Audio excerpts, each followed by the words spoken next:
Lyra Ashwood had spent 12 years at CIA Langley finding patterns others missed. At 0300 hours, staring at her screen, she found one that changed everything. 6 werewolf military coordinators dead in 6 months. All ruled accidents. All connected to the hybrid operations program, embedding wolves within human military units. Someone was systematically destroying the program's leadership. Her analysis flagged the next target, Colonel Demon Nightshade, 62-year-old AlphaKing of the Northern Territories, scheduled for joint exercises at Fort Lewis in 48 hours. The same silver-eyed male from her dreams, impossible dreams, she'd dismissed as side effects from discontinued omega suppressants. She sent her findings to Deputy Director Carson. His response came fast. "Stand down. You're seeing conspiracies and coincidence." But Lyra dug deeper. Carson's offshore accounts traced back to General Victoria Frost, Western Territories' Alpha Nightshade's rival. Frost had been trying for years to consolidate power, but the hybrid program's success under Nightshade made that impossible. Unless she eliminated the coordinators first to stabilize the program, positioned herself as the solution. Carson was compromised, which meant Lyra's warning had gone straight to the conspirators. Her phone buzzed. "Agent Ashwood cites security. Unusual network activity detected. Please remain at your desk." They'd been monitoring her searches. Lyra moved fast, grabbed the encrypted drive, wiped her terminal, pocketed her Glock. Footsteps in the hallway too quick for normal security. Contractors. She fled through emergency stairs to the parking garage. The first gunshot sparked off concrete as she reached her Honda. No suppressor, they weren't hiding this. She crashed through the exit gate, sirens wailing behind her. Lyra couldn't go home, couldn't contact other agency personnel, couldn't reach Nightshade cross-country in time. But her brother Connor had a cabin in the Shenandoah foothills, former special forces prepared for emergencies with contacts who could reach Nightshade faster. She called him at 0400. "I need the cabin, now wow, bring the rifle case." "How bad?" "Bad enough you need to call in sick for a week, maybe longer." 30 minutes. Dawn broke as she reached the cabin. Connor met her on the porch, rifle slung, assessing the situation with combat-tested calm. She explained everything, the pattern, Carson's involvement, the target on Nightshade's head. Connor pulled weapons from the gun safe. "We warned him directly. I've got friends from my unit who can reach Fort Lewis faster than we can drive." 6 hours later, the tactical radio crackled. "This is Nightshade. You're the one who found the pattern." Lyra's breath caught. The voice from her dreams now real through military encryption. She forced professionalism. "Colonel, I'm CIA analyst Lyra Ashwood. I have evidence of coordinated assassination targeting hybrid coordinators. You're next. Attack comes during tonight's exercises." "Who's behind it?" "General Victoria Frost, Western Territories. My supervisor's on her payroll. She has intelligence access and advance warning." Silence. "Then, where are you now?" "Secure location, Virginia. I'm compromised. Frost's contractors tried to silence me. They're monitoring communications. They know your location. Every signal you've sent." His tone sharpened. "You need immediate extraction. Major Marcus Cross is 3 hours out with 4 operators. Can you hold?" Connor chambered around. "How long? Unknown. Could be minutes." The radio, "Keep this channel open. Marcus will coordinate." "And Miss Ashwood?" "Thank you. That took courage." They fortified the cabin furniture against windows, overlapping fields of fire, fighting from darkness if attackers came at night. Sunset painted the sky red. Connor killed the fire. They took positions behind the stone hearth, waiting. The attack came at 2047 hours. Flashbangs through 2 windows simultaneously, then gunfire shredding their barricades. Lyra acquired targets, fired twice, shadow dropped. Connor's shotgun roared at the door. More hostiles at every window. They were outnumbered, pinned down. Connor's radio. "Ashwood position. This is Cross. 2 minutes out. How many hostiles?" "At least 6, probably more. We're pinned, can't hold much longer." 60 seconds. Keep your heads down." Lyra emptied her magazine, slammed in her last. 15 rounds left. Then the forest erupted with new gunfire, Cross's team hitting the attackers from behind. Screaming brief and cut short. Silence. "Ceasefire, hostiles neutralized. Sound off. Here 2 inside, both alive." A massive figure filled the doorframe. Late 50s, iron gray hair, professional assessment. "Major Marcus Cross, Northern Territories. Nice defensive setup. Held against 8 contractors for 3 minutes. We're not civilians, Connor said. Former SFCIA. We know how to fight. Marcus approached Lyra. You found the pattern in my son's death. Lieutenant Daniel Cross killed 3 months ago. They said training accident, but I knew something was wrong. Lyra's throat tightened. Each casualty report represented someone's son, someone's loss. I'm sorry, he deserved better. They all did, which is why we're keeping the colonel alive to bring these bastards down. You have the evidence? She pulled the encrypted drive. Everything, financial records linking Carson to Frost casualty, analysis communication intercepts. Good. Priority 1 is keeping you and the colonel alive. Marcus scanned the darkness. Frost knows we pulled you out. She'll adjust her timeline, probably accelerate the hit on Nightshade.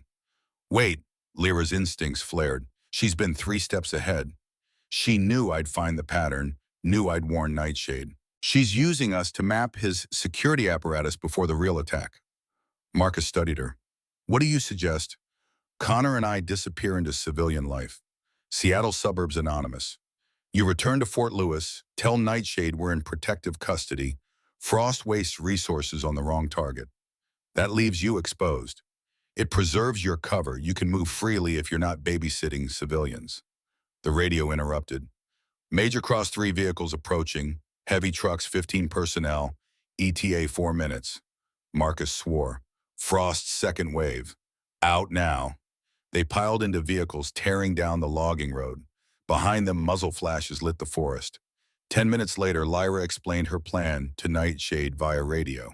His response cut straight to vulnerabilities.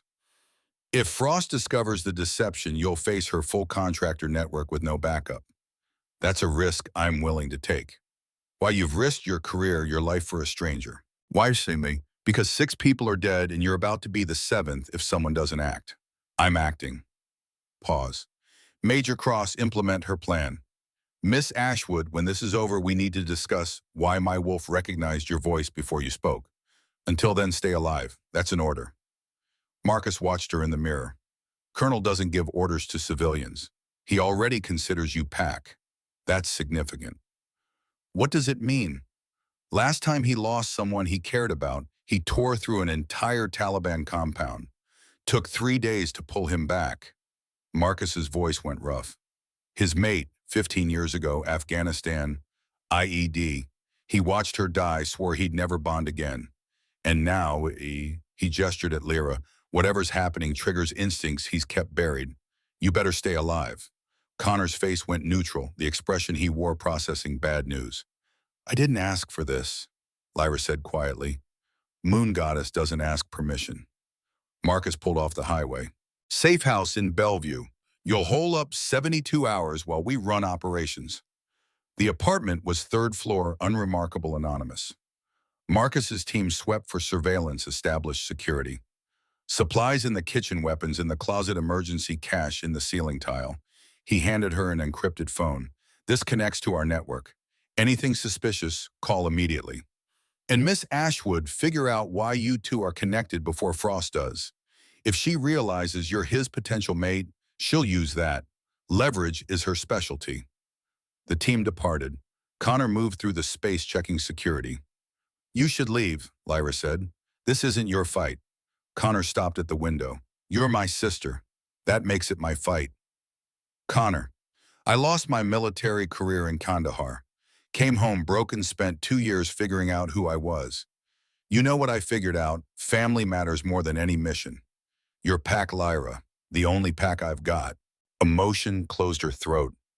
Thank you. Don't thank me yet. We've got to survive the next 72 hours. Get some sleep. I'll take first watch. Lyra collapsed on the bed.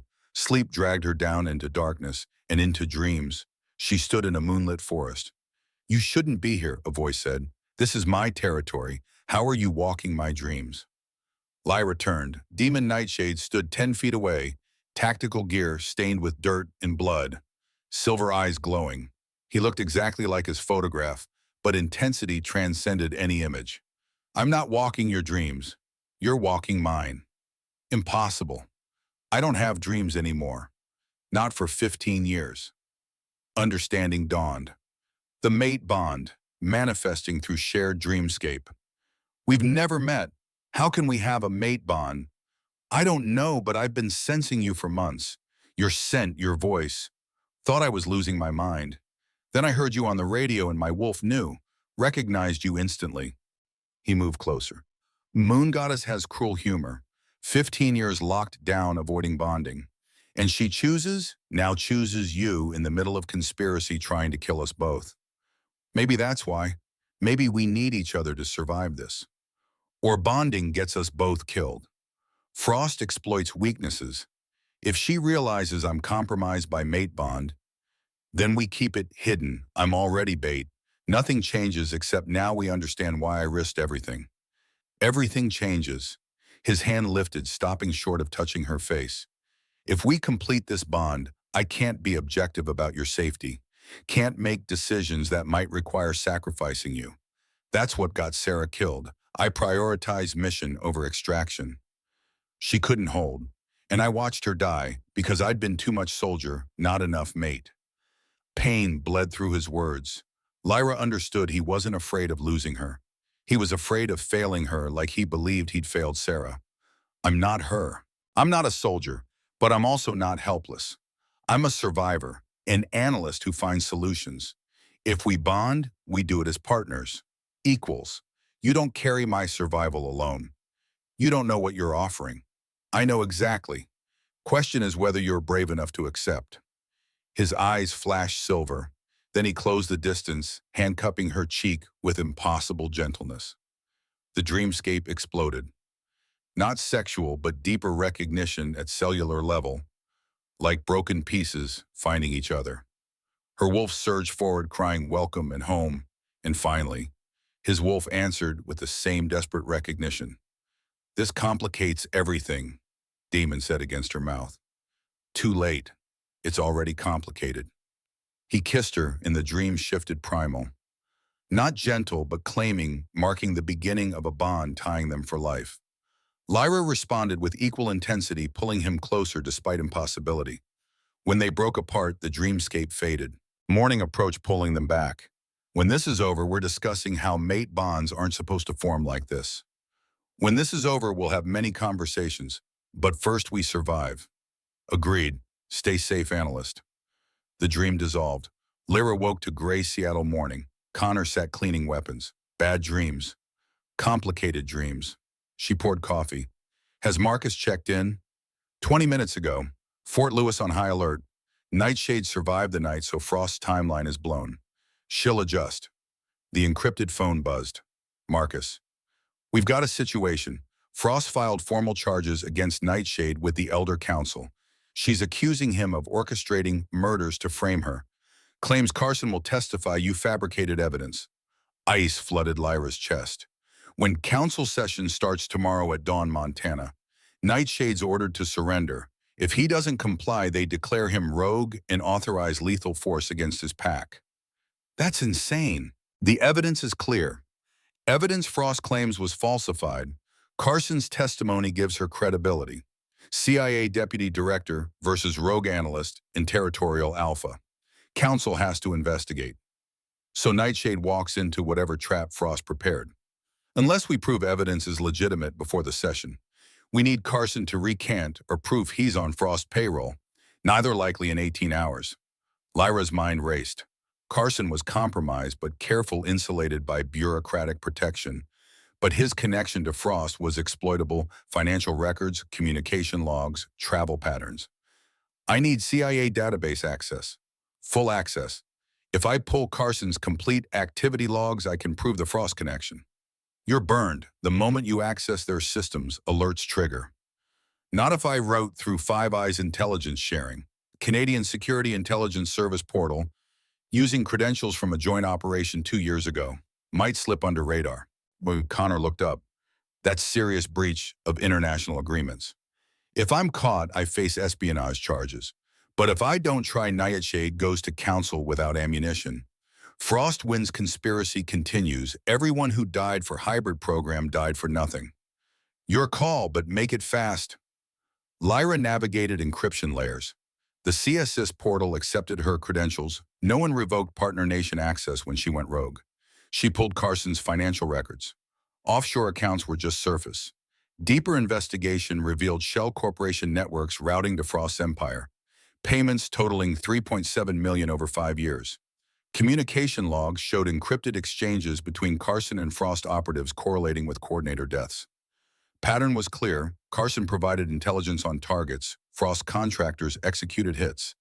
Carson ruled them accidents. Then she found Carson's travel records. 3 trips to Montana, staying at property owned by Frost Shell Corporation.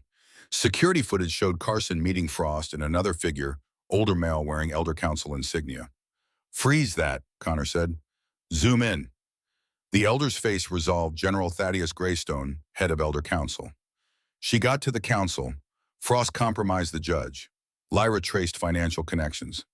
Greystone's been receiving payments through the same network.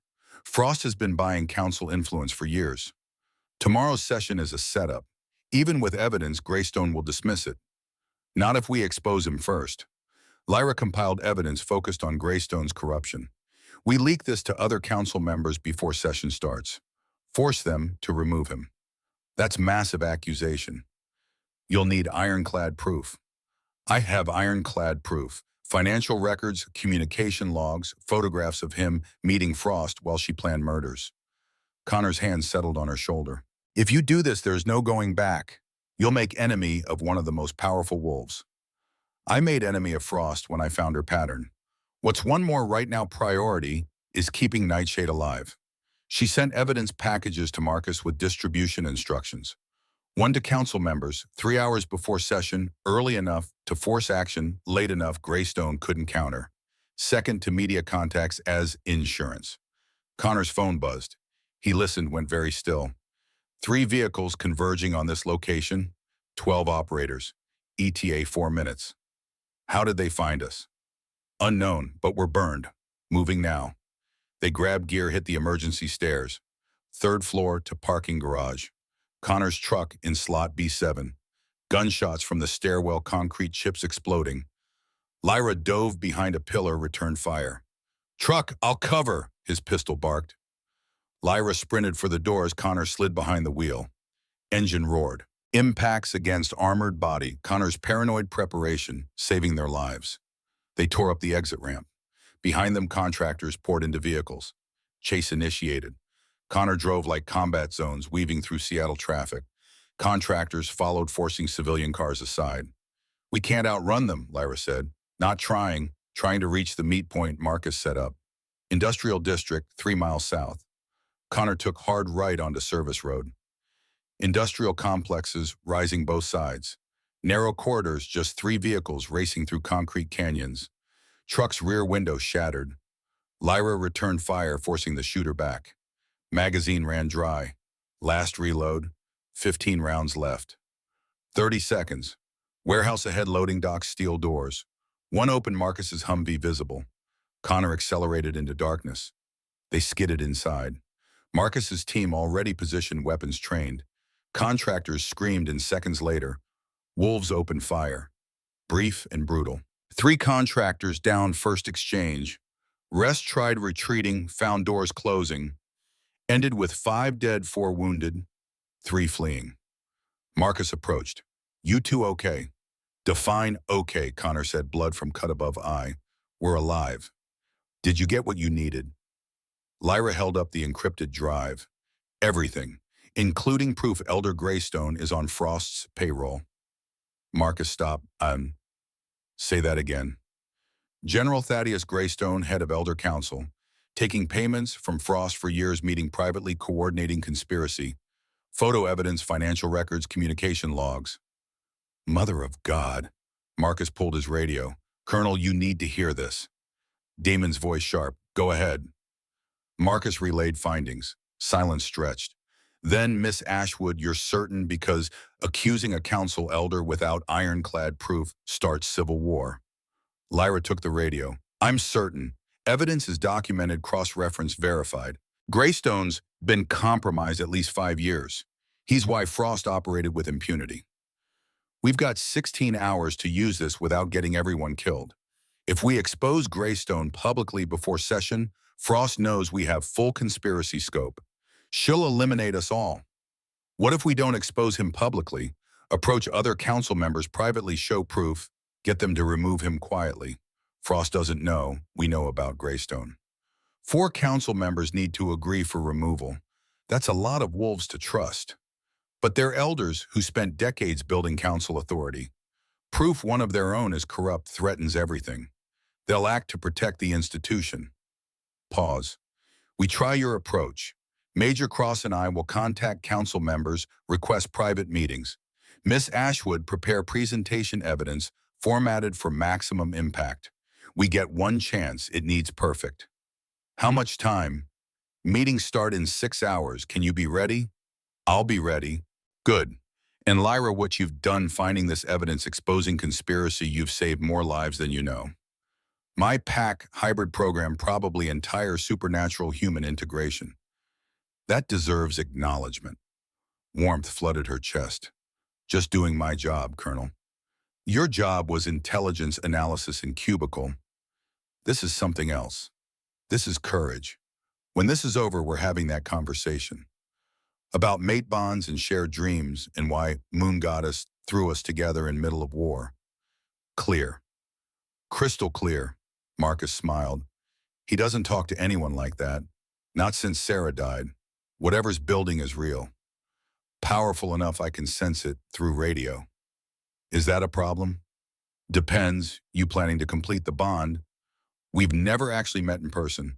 Seems we should have real conversation before life-altering commitments. Smart and cautious, good Luna qualities. But warning, when you meet face-to-face, bond hits like freight train. Physical proximity intensifies everything. Connor had been listening. It's your choice, always. But Lyra-mate bonds aren't like human relationships. Permanent, absolute binding beyond rational decision-making. Once complete, no going back. You'll be tied to him and his world forever. I know. His life is territorial politics, pack warfare, military operations that get people killed. You bond with him, you inherit that. You become target for every enemy he's made in 6 decades. I'm already a target. Frost contractors just tried killing us for the 3rd time. That's temporary. Once Frost is handled, you could disappear, rebuild somewhere quiet.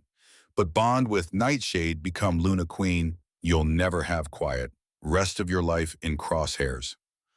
I'm not choosing quiet life. I'm choosing the life where I matter, where what I do makes difference, where I'm not just analyst in cubicle, but someone who changes things. If that means crosshairs, that's what I'm choosing. Connor studied her, then nodded. Okay, then we make sure you survive. Over next hours, Lyra built evidence presentation while Connor and Marcus planned raids on Frost's facilities. Strategy was aggressive disrupt operations, while Damon Heyman navigated council politics. It's ready, she said into radio. Where do you want me? Fort Lewis, you're presenting to council members personally. Lyra's stomach dropped. I'm a wanted fugitive. The moment I step on base, you'll be under my direct protection. I'm invoking Alpha territorial rights, declaring you PAC member with full legal protections. Frost can't touch you without starting war. She's already started that war. Not officially, everything has plausible deniability. But if she attacks declared PAC member on my territory in front of elder witnesses, that's active war. Even Greystone can't protect her from that. There has to be another way. There isn't. Council needs to hear from you directly. Needs to see you're credible, intelligent, capable. And Lyra, I need to see you. Not in dreams, not through radio. I need to know you're real, that this bond isn't grief-induced hallucination filling void. Sarah left.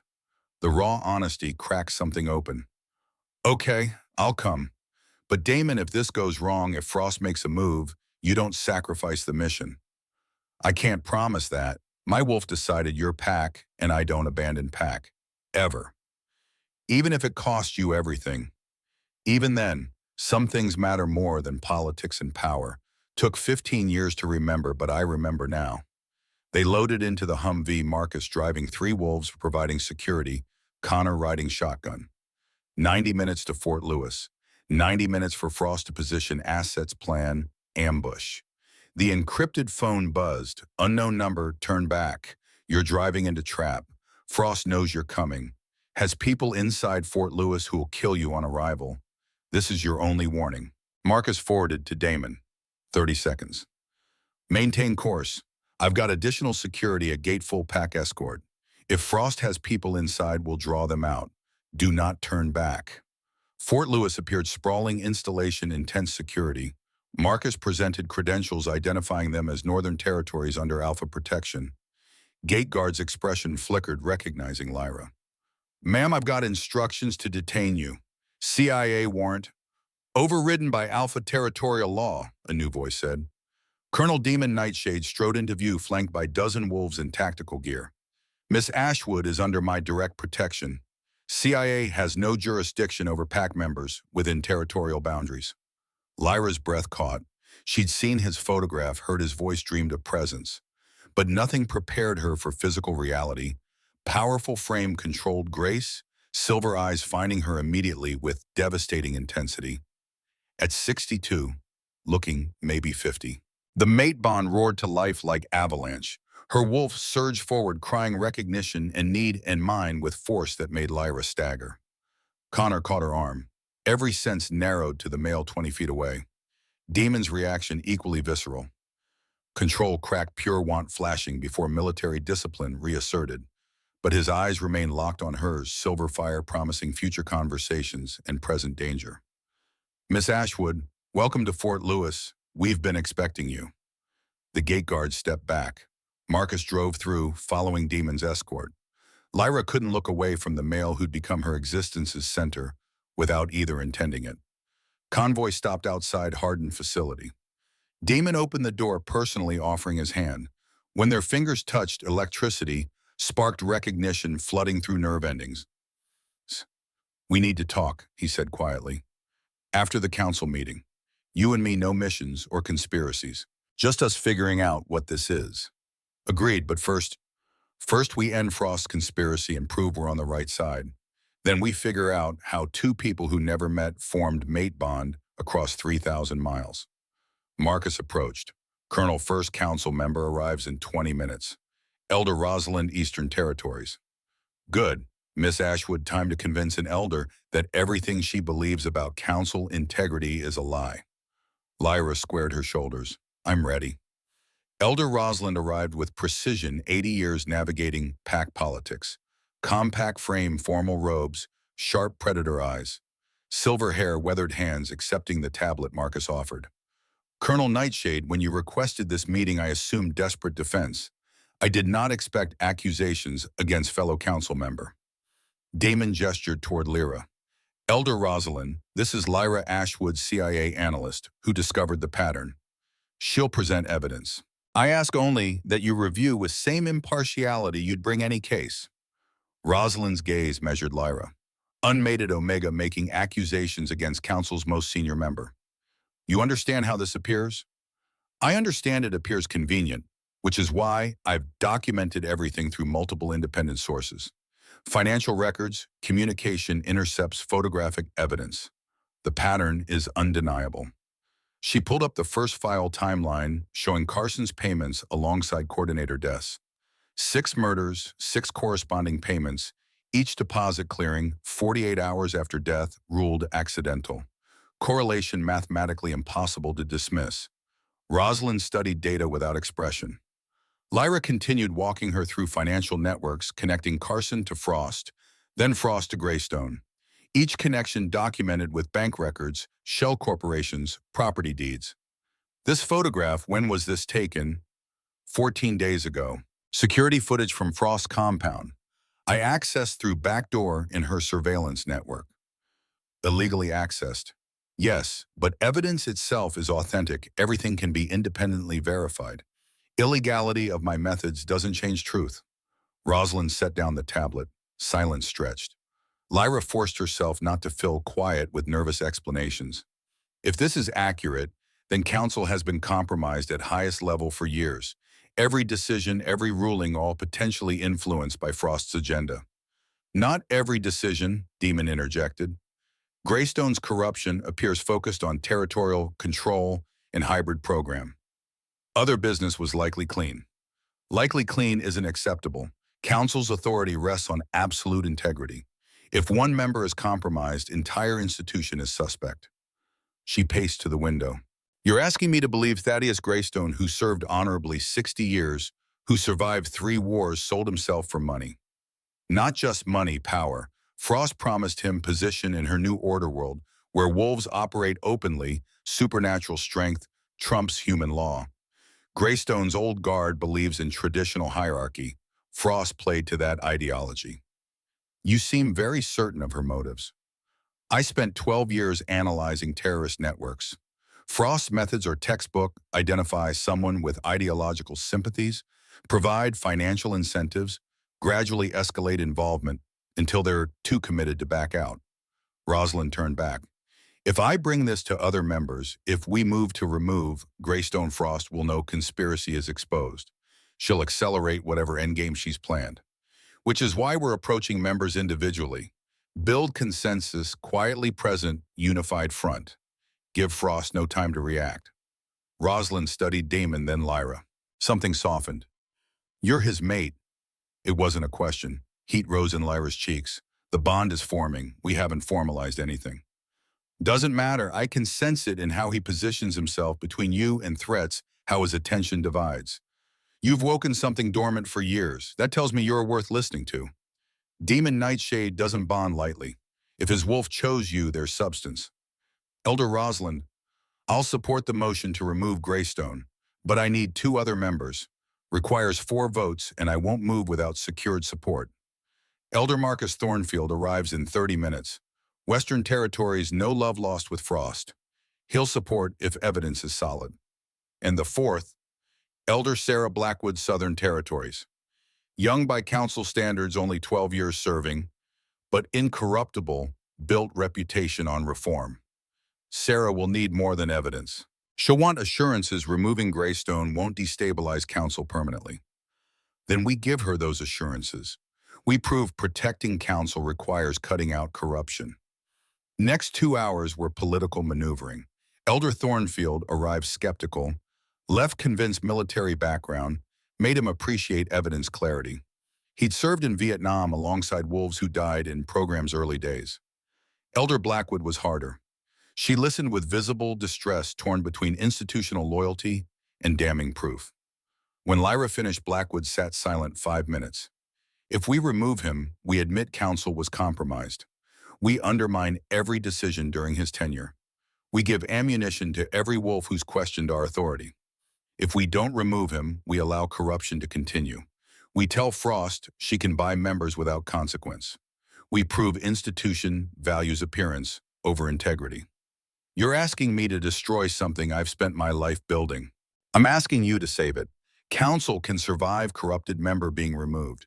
It can't survive protecting that corruption once exposed. Blackwood looked at Damon. What do you gain beyond survival? If Greystone falls, you emerge as wolf who exposed corruption. That's significant political capital.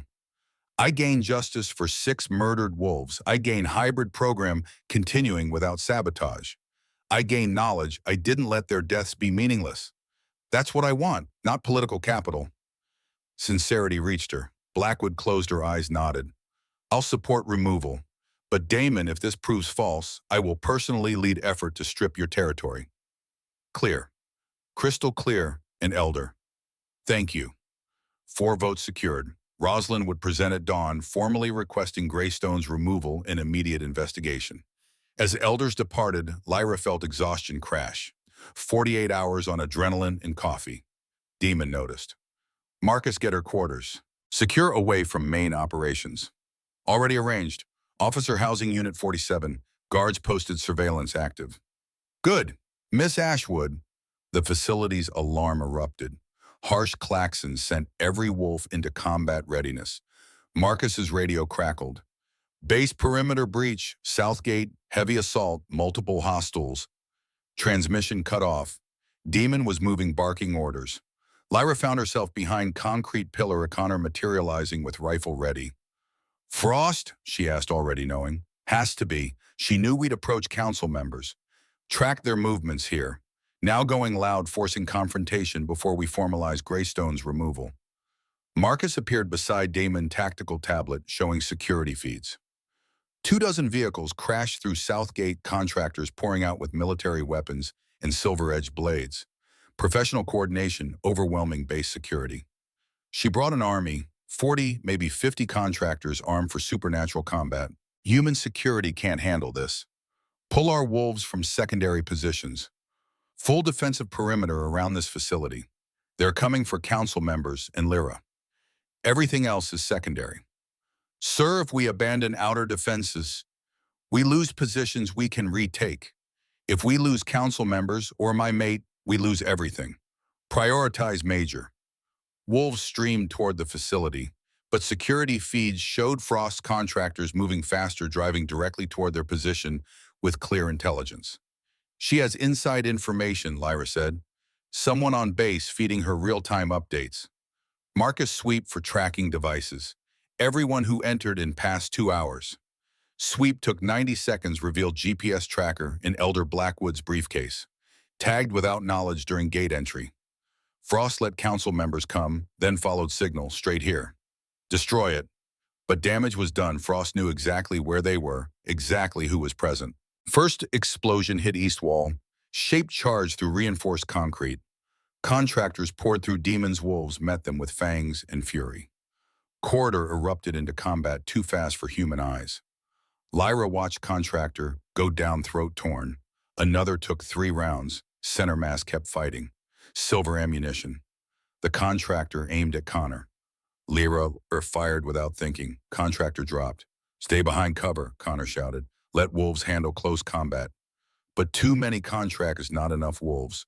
Demon fought at front, blur of controlled violence, almost beautiful. He moved like water flowing around attacks.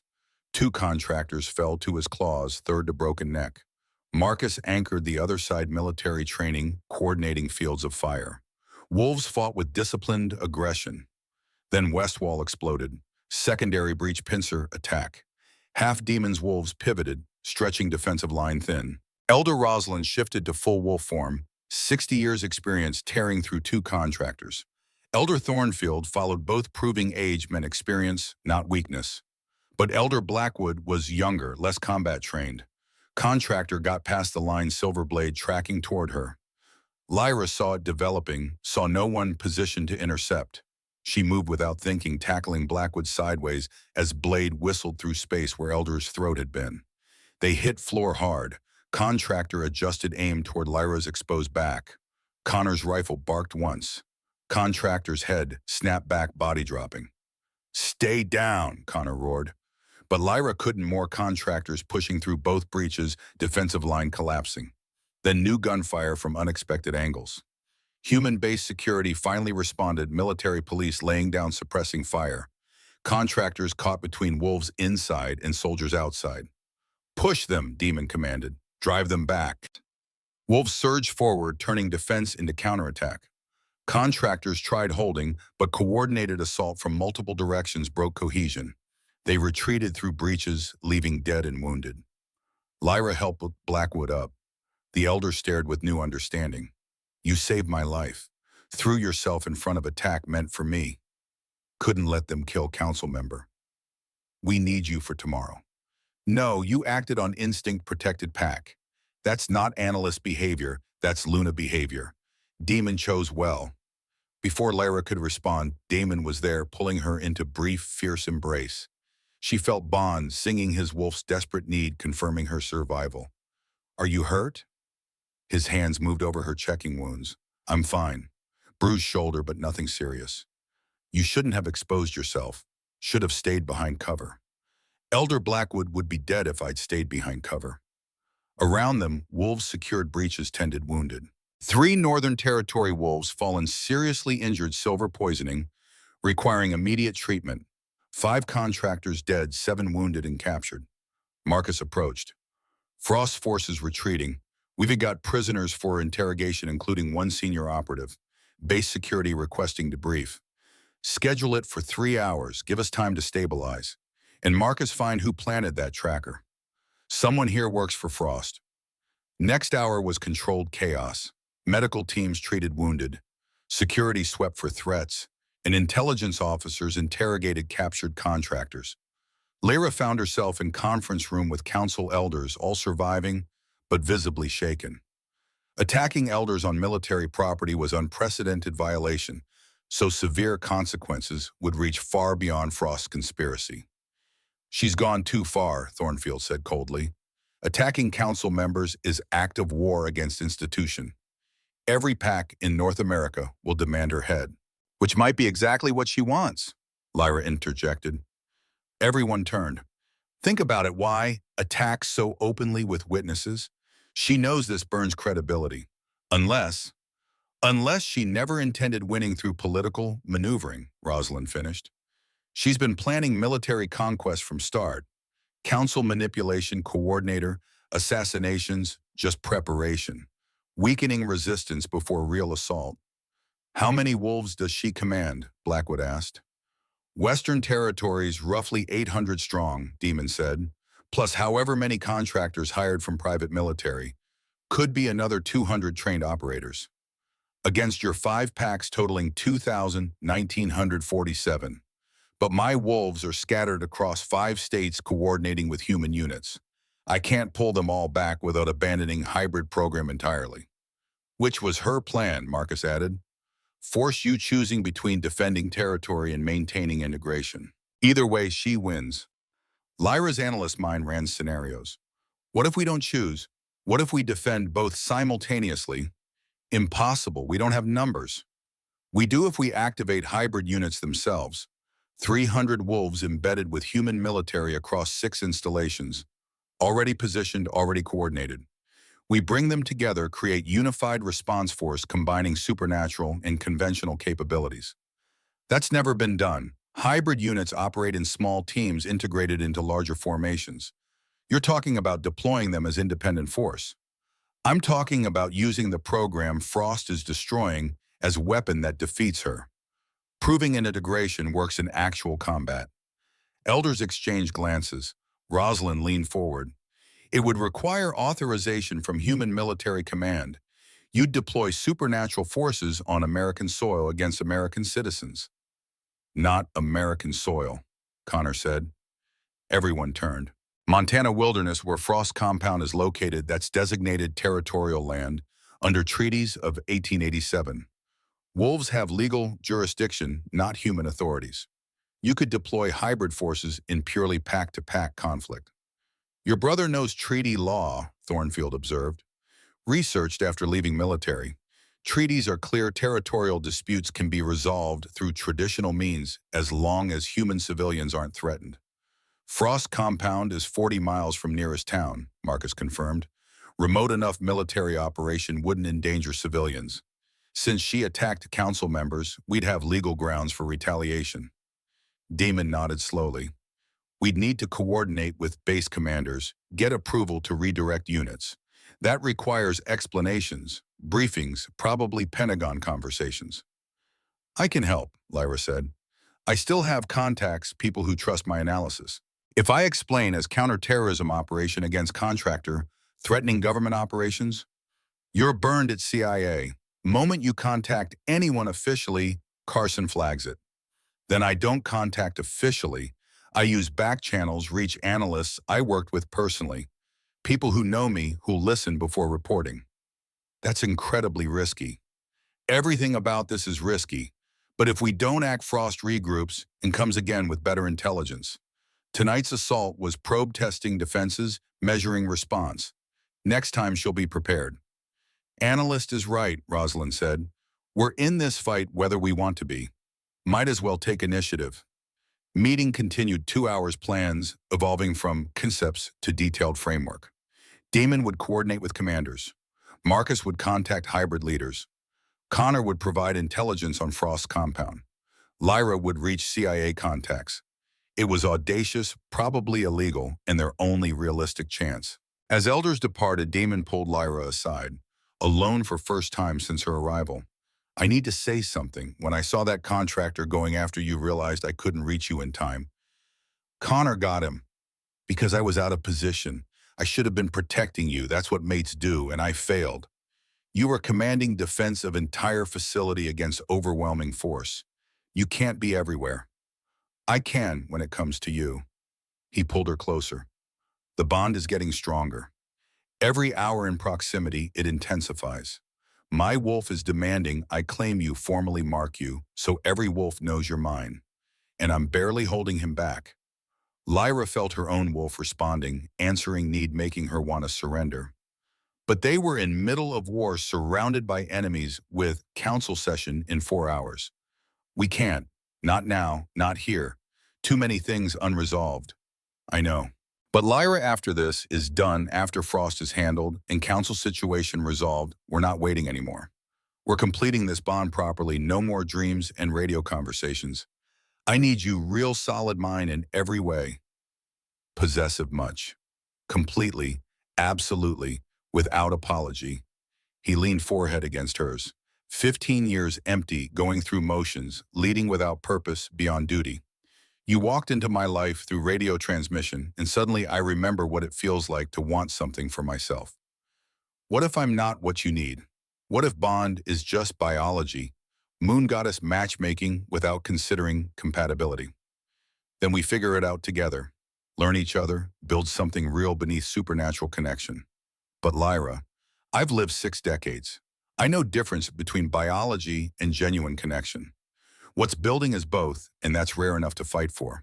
Before she could respond, his mouth was on hers, claiming and desperate and perfect. Bond sang between them, flooding senses with his taste and scent and overwhelming rightness. She kissed back with equal intensity, pulling him closer. They broke apart, breathing hard corridors, suddenly feeling too public. Demon's eyes, pure silver wolf, barely contained. 4 hours until council session. We both need rest, separately. In different buildings, possibly different zip codes. Agreed, because if we stay in proximity much longer, we're completing this bond on concrete floor in military facility, which isn't how I want our first time. Go, Marcus will escort you to quarters. Sleep if you can, prepare if you can. And Lyra, thank you. For everything you've done, every risk taken. You've saved more lives than you know. We're not done yet, still have to survive tomorrow. We will, together. She left before resolve crumbled, Connor falling into step. Marcus led them to officer housing. Lyra collapsed, exhaustion dragging at consciousness. That was intense, Connor observed. The way you two look at each other, I've seen mate bonds, but nothing that immediate. It's been building months through dreams. And now you're planning to complete it. Make it permanent. Yes, after this is over. Connor sat rifle across lap. I won't pretend I understand wolf bonds like you do. But Lyra, he's a good male. Honorable, competent, genuinely cares. You could do worse. You're giving your blessing. I'm saying I support whatever makes you happy. But completing this bond means your life changes forever. You become Luna Queen, inherit all politics and danger. I need to know you're ready. I don't think anyone's ever ready. But Connor, I've spent 12 years being invisible at CIA, analyzing threats, while others took action. These past 2 days, I've saved lives, exposed corruption, maybe prevented civil war. That matters in way my old work never did. So you're choosing dangerous life. I'm choosing meaningful life. And yes, I know that sounds dramatic, but it's true. With Damon, I'm not just analyst supporting operations. I'm shaping outcomes, making decisions that matter. That's worth the danger. Connor smiled. Then I've got your back. Whatever comes, pack sticks together. Lyra slept fitfully, 3 hours, dreams mixing with the salt memories and the kiss that nearly consumed them. When she woke, dawn was breaking. Council session in 60 minutes. She dressed carefully. Dark slacks, white shirt, jacket, marking her as professional without being military. The outfit balanced civilian, analyst, and pack member. Council chambers were in base's oldest building, stone structure predating modern construction. Inside traditional format, 5 elders at raised platform, accused standing before them, witnesses behind. Except today, the accused was absent. Greystone's chair sat empty. Let the record show Elder Thaddeus Greystone declined to appear, Rosalind announced formally. We proceed in his absence. First order formal motion to remove Elder Greystone, pending investigation into credible corruption and conspiracy allegations. She laid out evidence with devastating precision, financial records, communication logs, photographic proof. The other council member looked increasingly disturbed. When Rosalind finished, she called for vote. All in favor of immediate removal and investigation. 4 hands rose. 1 abstained, Western Territories representative who'd been Greystone's ally. But 4 was enough. Elder Greystone is hereby removed from council authority. Pending investigation, his governance powers are suspended. Now regarding charges brought by General Victoria Frost against Colonel Demon Nightshade. Frost herself entered, flanked by daughter Seraphina and dozen guards. She moved with predatory confidence, clearly expecting proceedings to favor her despite last night's failed assault. Esteemed council, I come with grave concerns. 6 coordinators dead under suspicious circumstances, rogue CIA analyst producing convenient evidence, and now assault on this base that conveniently disrupts proper proceedings. The pattern suggests someone orchestrating chaos to avoid accountability. You're suggesting Nightshade killed his own coordinators? Thornfield asked skeptically. I'm suggesting he's manipulating events to consolidate power. The analyst claims I'm running conspiracy, but where's proof digital files that could be falsified testimony from burned officer accusations without substance? The substance is documented through multiple independent sources, Lyra said, stepping forward. Bank records verified by regulators, intercepts from NSA databases, security footage from your own property. Unless you're suggesting I falsified all that, I'm suggesting you're being used. Young Omega, probably infatuated with powerful Alpha, willing to fabricate evidence to protect him. The accusation hung in air. Lyra felt anger, but forced it down. General Frost, you're attempting to discredit me based on gender and biology rather than addressing actual evidence. That's logical fallacy called ad hominem attack, typically employed when someone can't refute substantive argument. Several council members smiled slightly. Frost's expression hardened. Then let's discuss substance.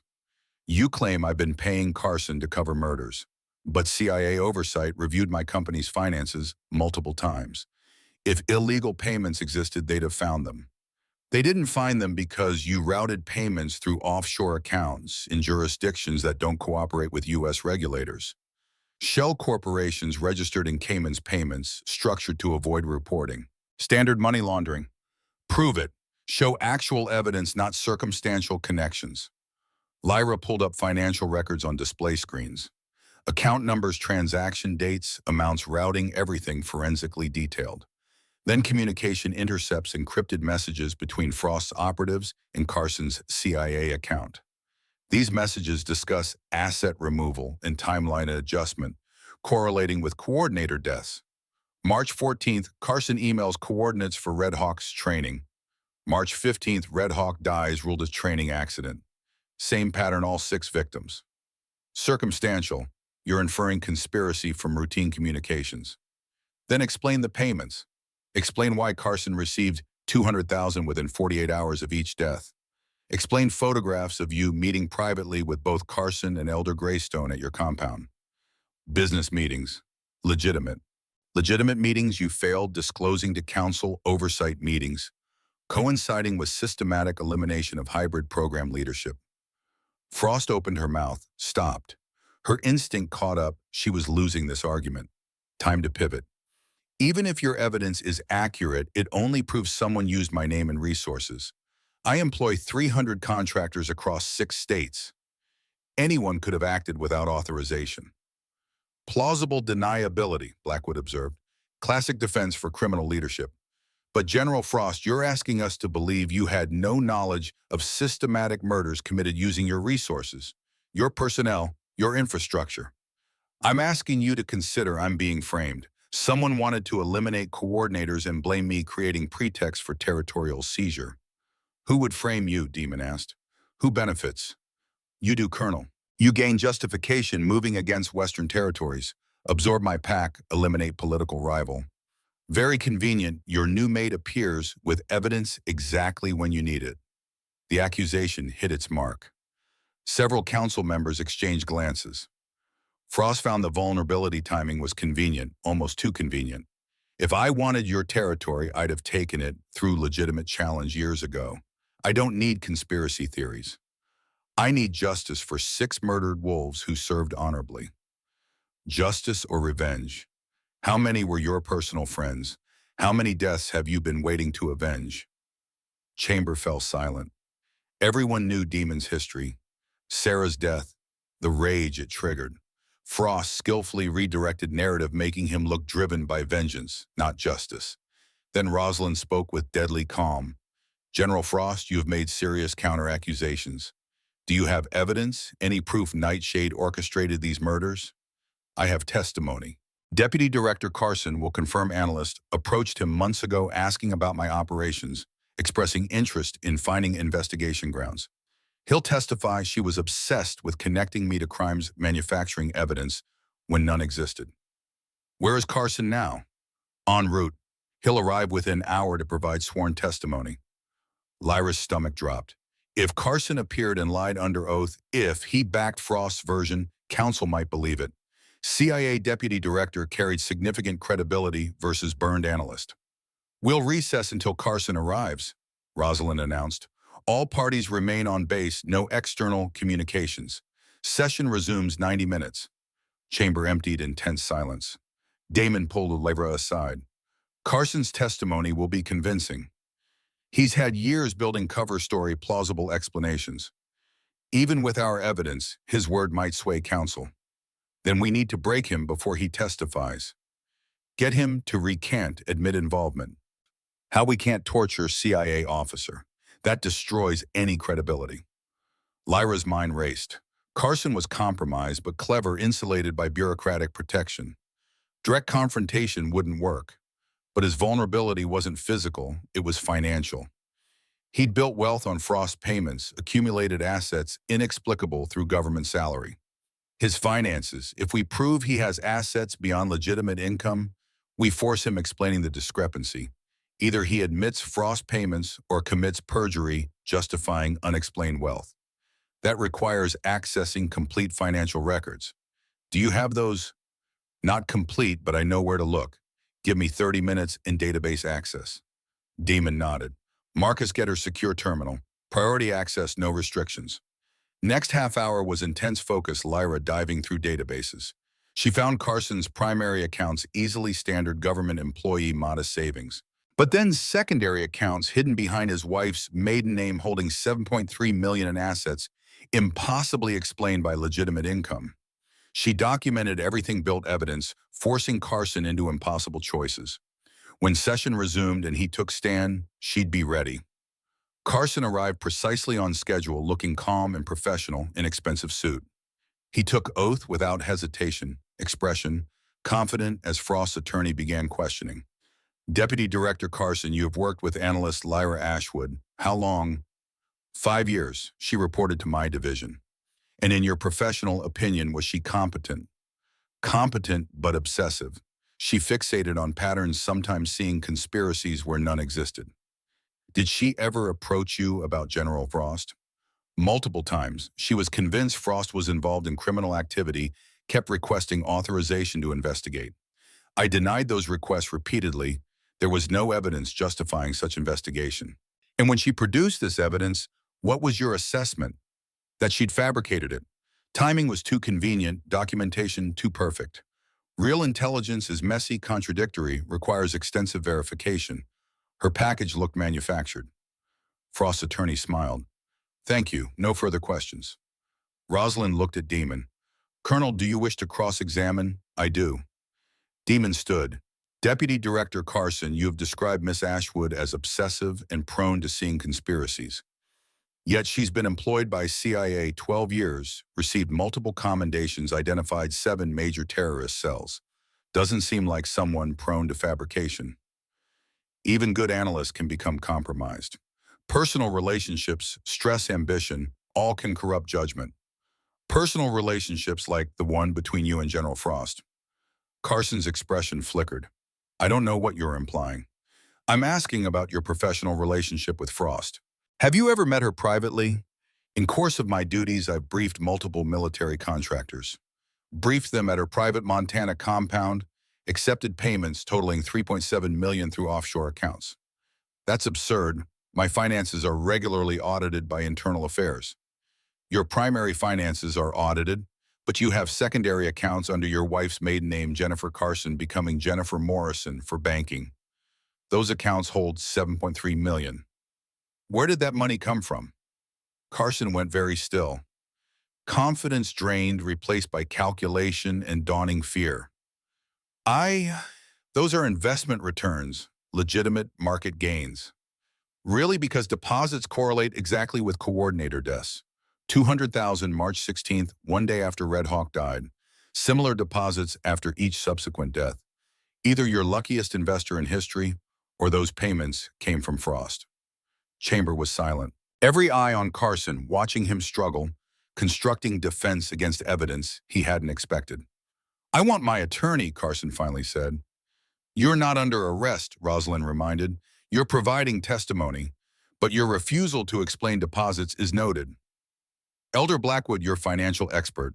Assessment: Blackwood studied records. These deposits are structured, avoiding reporting thresholds, each just under 10,000 transferred through multiple intermediaries. Classic money laundering. Combined with timing correlation, this appears payment for services rendered." "Services like covering up murders," Demon pressed. Carson's composure shattered. "I didn't kill anyone. I just provided information, intelligence updates. Frost said she needed to monitor security threats. I didn't know she was using it to assassinate people." The admission hung in shocked silence. Then chaos erupted, Frost lunging toward Carson, her daughter intercepting Demon's advance guards drawing weapons. "Order!" Rosalind's command cut through chaos. "Everyone stand down immediately." Chamber froze. Frost stood trembling with rage, having watched her defense collapse. Carson had head in hands, realizing he'd just confessed to conspiracy before the most powerful supernatural authority in North America. "Deputy Director Carson, you've admitted providing intelligence that facilitated multiple murders. General Frost, he's implicated you directly. Does either wish to revise testimony?" Neither answered. The silence was answer enough. "This council finds sufficient evidence to charge both parties with conspiracy to commit murder, corruption, and undermining supernatural human integration. General Victoria Frost, you are hereby stripped of territorial authority and placed under arrest pending full investigation. Deputy Director Carson, you'll be remanded to federal custody for prosecution." Frost's guards moved to protect her, but Damon's wolves were faster, surrounding with overwhelming force. Would-be rescue became standoff. Then Frost laughed, harsh and bitter. "You think this is over?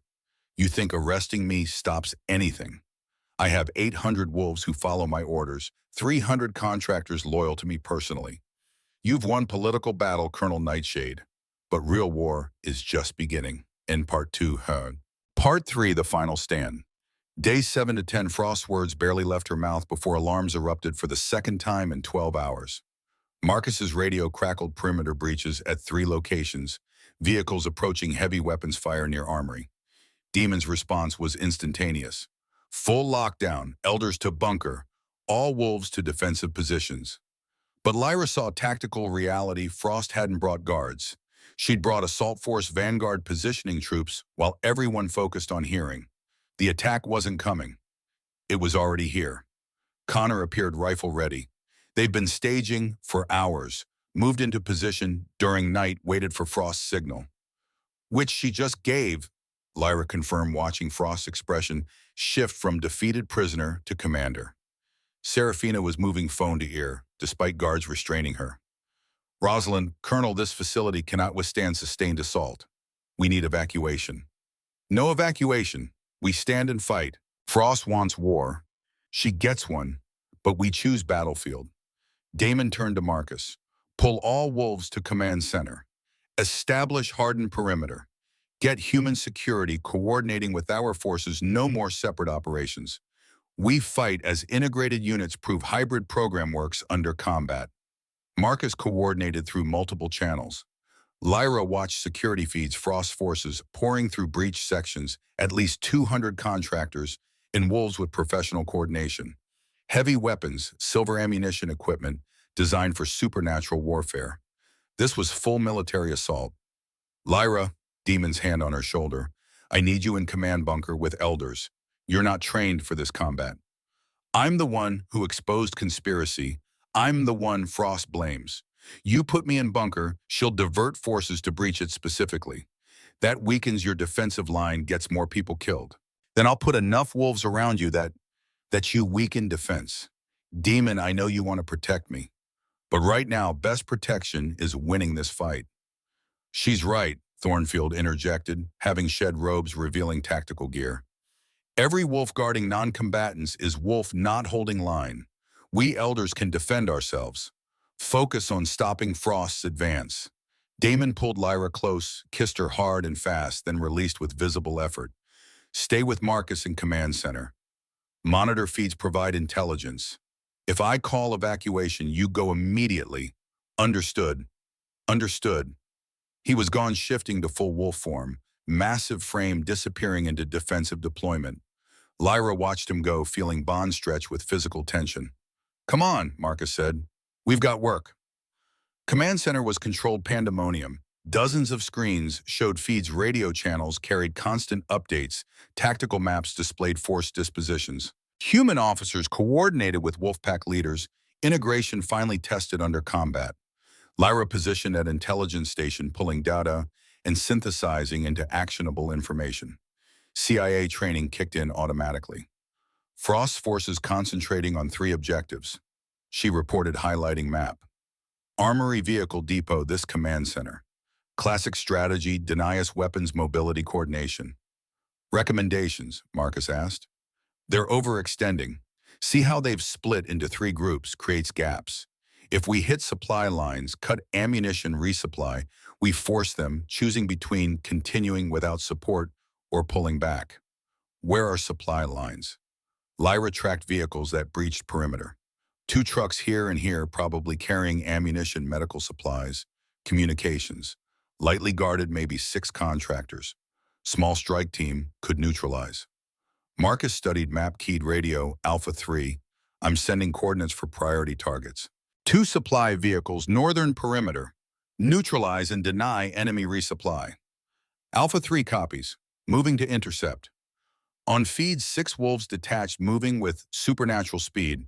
They hit first truck 90 seconds later, overwhelming guards. Second truck tried fleeing, but wolves were faster. Supply line cut, Marcus confirmed. Nice call. Just doing what I'm trained for. But satisfaction warmed through her chest. This was what she'd wanted. Not observing from cubicles, but shaping outcomes, making decisions, saving lives. Next 20 minutes were intense coordination. Frost's forces realized supplies were compromised, tried adjusting. That created opportunities at vehicle depot, allowing Damon's wolves to reclaim lost ground. But Frost was adapting. Her forces used captured vehicles for cover, turning trucks into mobile fortifications. They employed suppressing fire, then advanced with methodical efficiency. She's got professional military leadership, Blackwood observed. Coordinated combined arms assault. Agreed, Marcus said. Frost recruited former officers who know complex operations. Lyra pulled personnel files cross-referencing military records. 3 names jumped out: retired Army colonels with Iraq and Afghanistan experience, currently security consultants for Frost. There, she highlighted files. Those are her operational commanders. If we identify them on battlefield, target them specifically, we disrupt command structure. Finding 3 people in firefight with 200 combatants, impossible without visual confirmation. Not impossible. Difficult. Lyra pulled radio intercept data using software she developed at CIA. Command personnel have distinct radio behavior, shorter transmissions, more frequent, coordinating multiple units. If I can isolate patterns. She worked in focused silence. Analysis software flagged 3 transmitters matching command profile. She triangulated using signal strength and timing. Got them. Here, here, and here. 1 commander per assault group, exactly what you'd expect. Marcus smiled with predatory satisfaction. Colonel, we've identified hostile leadership. Sending coordinates for priority elimination. Damon's response clipped and focused. Confirmed. Alpha 1 and 2 closest. Moving to engage. Lyra watched feeds as Damon's wolves broke from defensive positions, moving with terrifying speed toward marked commanders. Frost's forces tried intercepting, but wolves were faster, using terrain with practiced expertise. First commander went down in seconds, so overwhelmed before security could react. Second managed killing one wolf before being torn apart. Third saw them coming, tried fleeing, but Damon himself ran him down, blur of silver fur and lethal precision. Frost's assault immediately became disorganized. Without coordinated leadership, three groups stopped communicating effectively. Tactical advantage evaporated. Press the advantage, Marcus ordered. All units advance. Drive them back through breaches. Counterattack was devastating. Demon's wolves integrated with human MPs hit Frost's forces from multiple angles. Contractors Trust said, Holding found themselves caught between supernatural speed and human firepower. They broke retreating in disorganized flight. But Frost herself was nowhere on feeds. Lyra scanned every camera trying to find the general. Nothing. She'd vanished during assault, probably slipping away when her plan collapsed. She's running, Lyra said. Frost isn't on base. She abandoned her forces. Coward, Thornfield spat. Sending wolves to die while she escapes. Not safety, Lyra corrected analyst mind-running scenarios. She's going to her Montana compound. That's her fortress. She'll regroup there, call reinforcements, prepare for siege. Marcus looked at her. You're suggesting we pursue take fight to her territory. I'm suggesting if we don't, she rebuilds and comes again with better planning. Today's assault failed, but she learned. Next time she'll adapt. We don't give her that opportunity. We end this now while she's off balance. That requires mobilizing for assault on fortified territory. We'd need council authorization. You're the council, Connor pointed out. 4 of you are here. You've charged Frost with conspiracy and murder. What more authorization needed? Elders exchanged glances. Blackwood spoke first. He's right. We have legal grounds and moral imperative. Frost attacked council members, assaulted military installation, murdered 6 wolves. Under pack law, we're within rights to retaliate with overwhelming force. Then let's retaliate, Thornfield said. I didn't survive 3 wars by letting enemies regroup. We hit her compound, end this permanently. Rosalind nodded. Agreed. Colonel Nightshade leads assault with full council authority, all hybrid units authorized. This ends in Montana. Marcus pulled up compound maps, satellite imagery, showing sprawling complex built into mountainous terrain. Heavy fortifications, multiple defensive positions, natural advantages making direct assault extremely costly. This is going to be ugly, Marcus observed. Frost has had years preparing that compound. Weapons caches, hardened bunkers, probably automated defenses. We could lose half our forces. Then we don't take it through direct assault, Lyra said, studying imagery with fresh perspective. We use intelligence to bypass defenses, find weaknesses, exploit them before main force arrives. You volunteering for infiltration? I'm volunteering to do what I do best, find patterns, identify vulnerabilities, provide intelligence, keeping our people alive. Connor cleared his throat. She's also volunteering me, because there's no way I'm letting my sister infiltrate hostile compound without backup. This isn't a game, Marcus warned. Frost knows Lyra exposed conspiracy. She'll have kill-on-sight orders. You get caught, we won't get caught. Lyra's confidence came from 12 years analyzing threat environments. I know how to move unseen, avoid detection. It's what intelligence officers do. Intelligence officers work from safe distance with electronic surveillance. You're talking physical infiltration, which is what I was trained for before CIA put me behind desk. I did field work first, 3 years ran operations in hostile territory. I know risks. Marcus looked at Connor, who nodded confirmation. She's not exaggerating. I've seen her handle herself in bad situations. Damon returned human form, streaked with blood and dirt exhaustion, evident despite victory. He moved straight to Lyra, hands checking for injuries with possessive thoroughness. You're okay. I'm fine. Stayed in command center like you ordered. Good. He pulled her close bond, singing his wolf, demanding reassurance. Frost's forces retreating. We've taken 70 prisoners killed, maybe 40 rests scattered.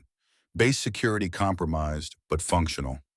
Human casualties, minimal, 3 wounded, none fatal. We lost 6 wolves. The last sentence carried weight grief for pack members. Lyra touched his face, offering comfort without words. Council authorized pursuit, Marcus said. We're mobilizing for assault on Frost's Montana compound. End this permanently. Agreed. How long to organize? 12 hours minimum. Need to pull in hybrid units coordinate with human command prep equipment. Make it happen. I want overwhelming force 300 wolves minimum plus human support. We don't go in half ready. Understood. But Colonel Complication. Marcus gestured at Lyra and Connor. They're proposing infiltration ahead of assault. Want to gather intelligence, identify vulnerabilities. Damon's expression went carefully neutral, the kind meaning he was suppressing strong emotion. Absolutely not. That compound will be on high alert. Frost will be paranoid, security tripled. Sending anyone inside is suicide. Sending anyone unprepared is suicide, Lyra corrected. But I'm not unprepared. I know how Frost thinks, how she structures operations, and I've analyzed satellite imagery. There are gaps infiltration team could exploit. No. Demon, I said no. His voice carried alpha command. I won't send my mate into hostile territory on reconnaissance that could get her killed hours before we assault anyway. I'm not asking permission. I'm informing you of the plan. Command center went very quiet. Several wolves shifted uncomfortably. This was dangerous ground, challenging authority publicly, but Lyra couldn't back down. You want to inform me, fine. I'm informing you that as Alpha of Northern Territories, I forbid this operation. You will remain at Fort Lewis under guard until assault is complete. You can't forbid me. I'm not officially packed, not bound by your authority. The mate bond says otherwise.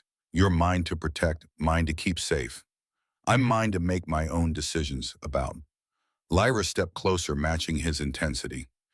I didn't expose this conspiracy to sit on sidelines while others finish it. I didn't risk everything to be locked away like fragile cargo. I'm going to Montana Demon, with or without your approval. Then you're going without it, because I'm not watching another mate walk into danger and not come back.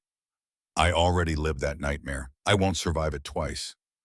The raw pain cracked something in Lyra's chest.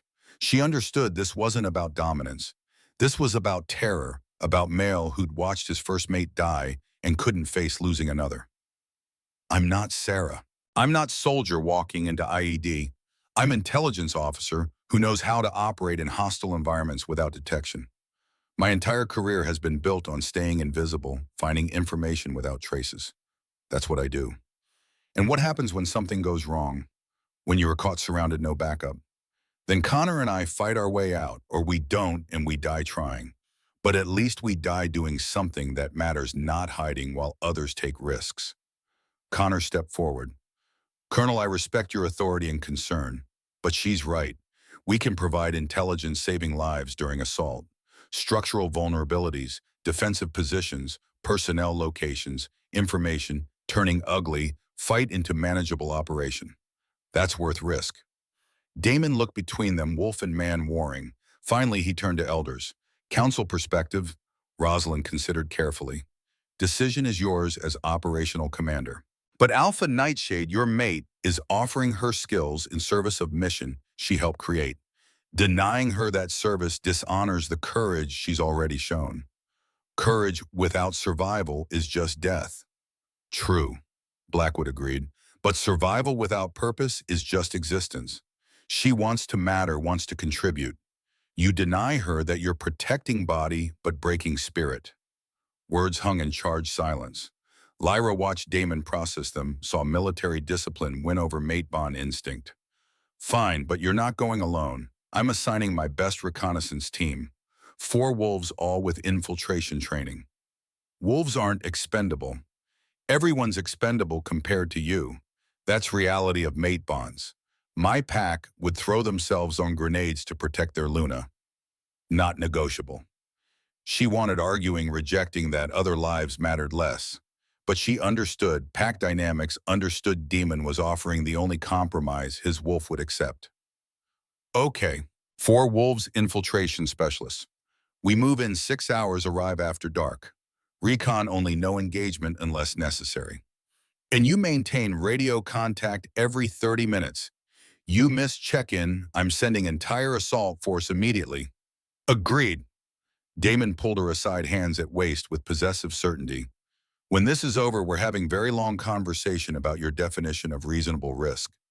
When this is over, we're completing mate bond properly. But first we finish this.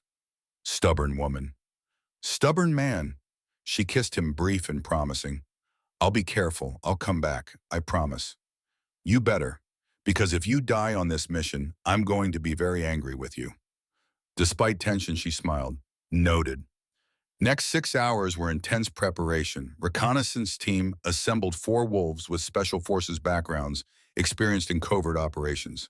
They'd worked together for years, moved with silent coordination of people who trusted each other completely. Team leader was female wolf named Sarah Reeves, late 30s, former Army Ranger with 12 years hostile territory experience. She assessed Lyra and Connor with professional efficiency, then nodded approval.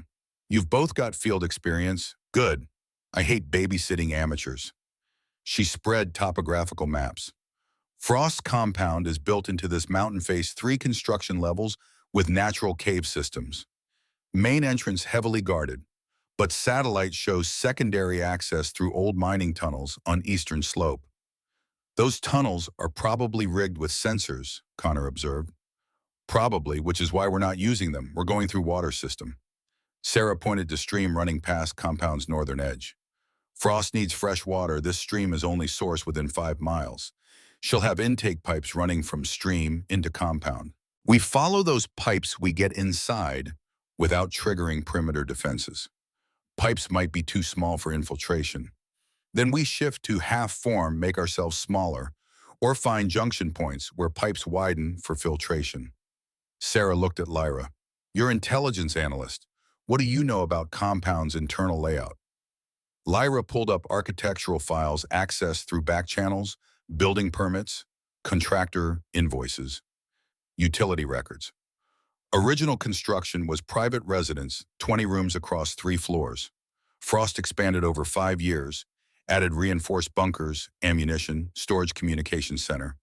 Water system feeds into mechanical room on ground level in here. From there, we should access main structure. Security presence, unknown. Satellite shows perimeter guards, but internal security is guesswork. Frost probably has 50 wolves minimum living there, plus however many contractors survive today. So we move quiet, avoid contact whenever possible, gather intelligence and extract before they realize we're there. This is recon only. We're not here to fight. We're here to provide information for main assault. Everyone clear. Nods all around. They loaded into 2 vehicles, civilian trucks that wouldn't trigger suspicion. Connor drove first, Dara second, weapons and equipment concealed beneath camping gear, providing cover story. Drive took 7 hours through increasingly remote terrain. Small towns and endless forest civilization giving way to wilderness. By reaching staging area logging road, 3 miles from compound, full darkness had fallen. Sarah gathered them for final briefing. Radio silence from this point. Hand signals only stay in visual contact. We move in paired formation. Lyra with me, Connor with Blake James, and Marcus bring up rear. Any hostile contact we extract immediately. No heroics. Understood. Everyone nodded. Lyra checked equipment, night vision goggles, suppressed pistol, tactical knife, basic first aid. Not much, but enough for most situations. They moved into forest, 6 shadows flowing through darkness. Stream appeared 20 minutes later, cold mountain water over rocks smoothed by centuries. Sarah led them upstream towards source. Compound's water intake was exactly where Lyra's analysis predicted reinforced pipe running from stream into underground tunnels. Sarah examined it, signaled too narrow. Fine junction. They followed pipe's path. 200 yards upstream, they found junction box where multiple pipes converged. Access panel locked but not alarmed. Connor picked it in 90 seconds. Inside junction was large enough for person to squeeze through if they shed bulky equipment. Sarah went first, her wolf-enhanced flexibility navigating tight space. Then Lyra, then others, each disappearing into darkness. Pipe system was claustrophobic, barely wide enough for adults forcing crawling through cold metal tubes echoing every sound. Lyra focused on breathing slowly, managing instinctive panic from confined spaces. Ahead, Sarah's boots barely visible, moving with confidence. They crawled for what felt like hours but was probably 20 minutes. Then Sarah stopped, signaling mechanical room ahead. 2 hostiles. Lyra couldn't see past Sarah's body, but heard voices, 2 men discussing football, casual conversations suggesting they weren't on high alert. Standard security, probably walking set routes without expecting threats. Sarah waited until voices faded. then carefully removed access panels slipping through. One by one, team followed. Mechanical room was industrial, utilitarian pumps, filtration, electrical panels. One door led deeper, currently closed. No immediate threats, no cameras Lyra could identify. Sarah pointed at Lyra, then door, asking silently, "What's beyond?" Lyra pulled up mental map, oriented herself. Beyond that door should be service corridor, then stairs to main living areas. If Frost was anywhere, she'd be in private quarters, third floor, or command center in bunker level. She signaled layout showing path needed. Sarah nodded, moved to door, listening before opening slowly. Corridor beyond was empty, emergency lighting providing dim illumination. They moved through compound like ghosts, avoiding few patrols, encountered staying in shadows and blind spots. Lyra's training helped predict patrol routes and timing, finding gaps that always existed in any system. Command center was second floor behind reinforced door with electronic lock. Sarah examined it, shook head, too sophisticated to bypass quickly. But air ducts ran along ceiling, providing alternative access. Connor and One Wolf boosted Lyra up to duct opening. She removed grate, quietly slipped inside, began crawling through narrow space. Duct offered limited visibility through vents, but she could see into command center. Frost stood at tactical display, studying maps and force dispositions. Serafina was present, along with 3 other wolves, probably senior pack members. They were planning something, discussing positions and timing. Lyra activated small recording device, capturing conversation. Frost's voice came clearly. "Nightshade will assault within 24 hours. He's predictable, always has been. We let him commit forces, then hit him from behind, with reserve elements he doesn't know about." "What reserve elements?" Serafina asked. "I made deals with 2 other packs, Cascade and Sierra. They're mobilizing 300 wolves to hit Northern Territory holdings while Nightshade's forces are committed here. By time he realizes his entire territory will be under our control." Lyra's blood went cold. Frost wasn't planning to defend compound. She was using it as bait, drawing demons' forces into trap. While allies seized everything he'd built, she needed warning him immediately. But moving through duct would create noise. She had to wait, finish reconnaissance, and extract with intelligence. For next 30 minutes, she recorded everything: defensive positions, personnel numbers, locations of ammunition, caches, and fuel storage. When Frost and her people finally left, Lyra crawled back to her team. Sarah took one look at her expression and knew something changed. Lyra signaled urgency, and they moved immediately toward extraction. If Frost's allies were mobilizing for assault on Northern Territory, they needed warning demon before those forces were positioned. They made it back to mechanical room without incident. But as they entered, lights blazed and doors slammed behind. Trap.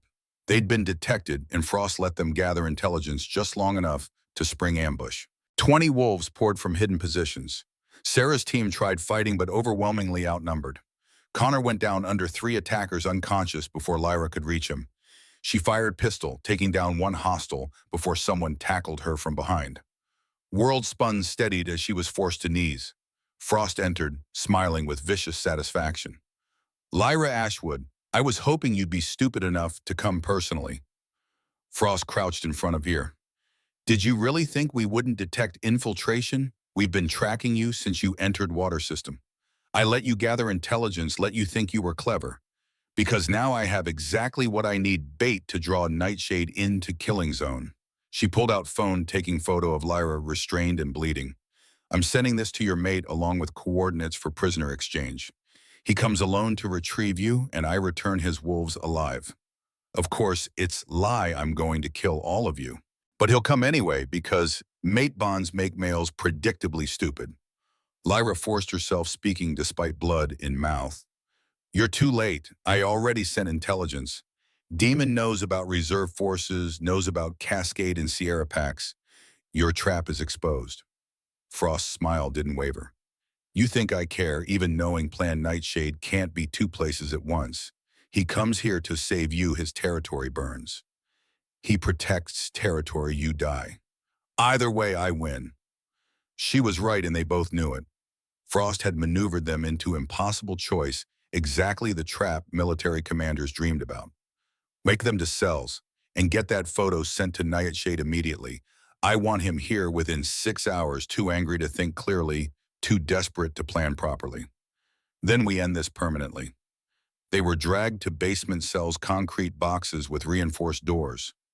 Lyra was thrown into one alone, Connor and reconnaissance teams secured elsewhere. She assessed clinically no weapons, no communications, no clear escape. Walls, solid concrete door, heavy steel with electronic lock. But she'd promised demons she'd come back. She'd promised to complete their mate bond, build the future they'd glimpsed in shared dreams. She wasn't dying in Frost's basement without keeping that promise. Lyra began searching for anything useful, any weakness exploitable. Walls showed no gaps, but ceiling had ventilation grates similar to ones she'd crawled through earlier. If she could reach it, remove it quietly. Her enhanced hearing caught footsteps in corridor, then voices speaking in urgent tones suggesting something changed. Cell door open.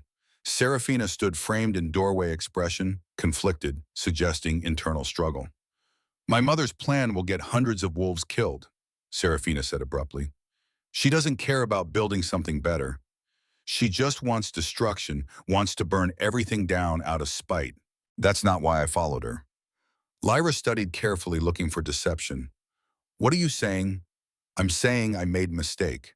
Believed her lies about Nightshade, about hybrid program being weakness. But watching her today, sending wolves to die while staying safe, using you as bait, that's not leadership. That's cowardice. So you're just going to let us go? Betray your mother? I'm giving you chance to stop her before she destroys both packs in pointless war." Serafina pulled keycard from pocket, held it out. "This opens every door, including vehicle depot. Take your people, get out, warn Nightshade. Maybe he can find a way to end this without mass casualties." Could be another trap, another layer to Frost's plan. But Lyra's instinct said Serafina was genuine soldier who'd realized she served wrong cause, making hard choice to betray Alpha for greater good. "Why help us?" "Because my mother is wrong.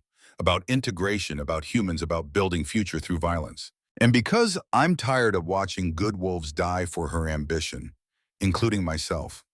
She pressed keycard into Lyra's hand, left before questions could continue. Cell door remained open, guards mysteriously absent. Lyra moved immediately, using keycard to open other cells and free Connor and reconnaissance team. They were wounded but mobile, capable of moving quickly enough to escape if they didn't encounter heavy resistance.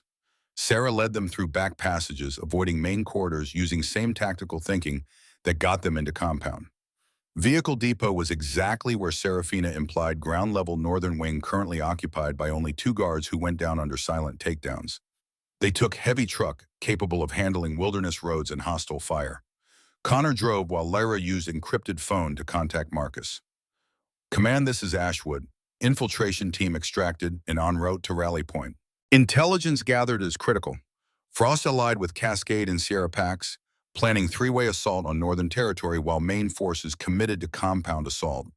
Advise immediate defensive deployment." Marcus's response was grim. "Confirmed, we've detected movement from Cascade, approximately 200 wolves mobilizing toward our eastern holdings. Sierra Pack moving too, another 100 wolves heading for southern border. Colonel's already adjusting defensive posture." "What about compound assault?" "On hold pending your intelligence. Colonel's coordinating with elders, determining optimal response. Tell him I kept my promise, I'm coming back. He'll be glad to hear it. Command out." Drive back took 4 hours through mountain darkness.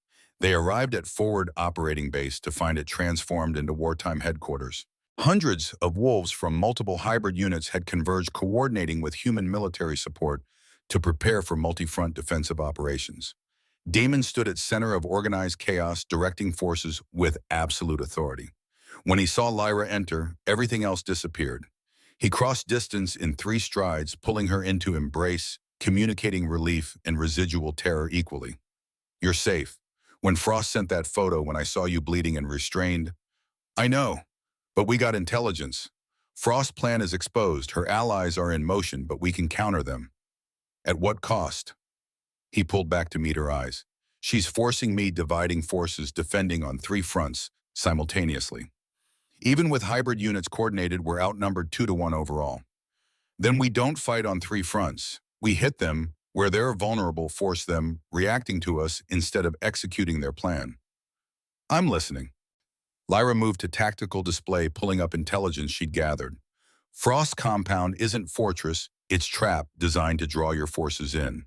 But Cascade and Sierra Packs are moving openly, committing to assault routes, exposing their own territories. If we ignore compound and hit their home bases instead, we take their families and force them pulling back from offensive operations. That's hostage warfare. Elders won't authorize. Not hostages protective custody. We evacuate their civilian populations to neutral territory, hold them safely until alphas agree, standing down. No one gets hurt, but they lose ability fighting extended campaign. Marcus was nodding. It's legally defensible under PAC law. Protecting non-combatants from war zone qualifies as humanitarian action.